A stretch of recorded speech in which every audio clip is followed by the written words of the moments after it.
Қайырлы күн, есімім Гүлдана Жанәліқызы. Бүгінгі айтатын тақырыбым балалардағы жөтел. Көп қабылдауға келіп жатады, аналардың айтуы бойынша бірден жөтел басталды және балам бірден ентігіп кетті.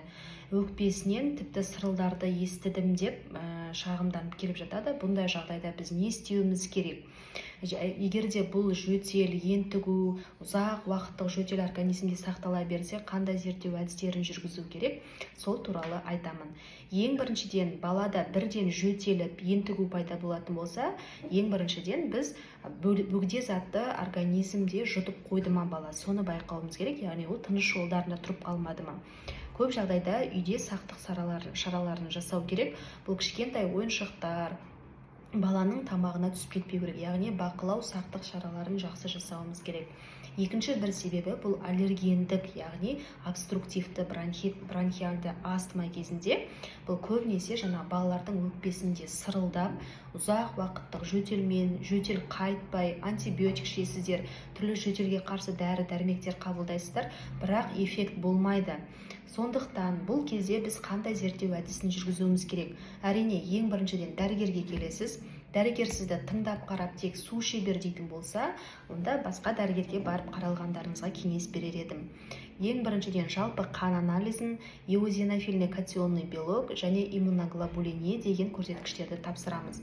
Бұл көрсеткіштер организмдегі аллергенді көрсетеді. Егерде сізде аллерген жоғары болатын болса, бұл аллергиялық жөтел болып есептелінеді.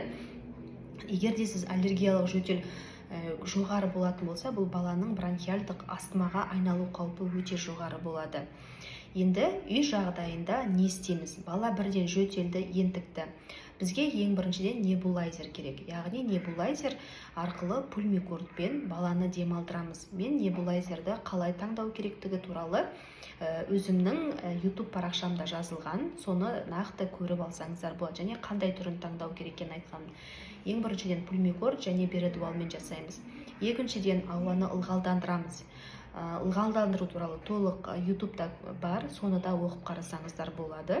Одан кейін тіпті ентігу басылмайтын болса, бала жөтелі күшейе беретін болса, жедел жәрдем шақырып, жаңағы балалар ауруханасына барамыз. Егерде балаңызда ұзақ уақыт жөтел, қайтпайтын жөтел мазалайтын болса, онда қабылдауға келсеңіздер болады. Мен Алматы қаласында Манаса 59 Имермет клиникасында қабылдаймын. Ауырмаңыздар, сау болыңыз.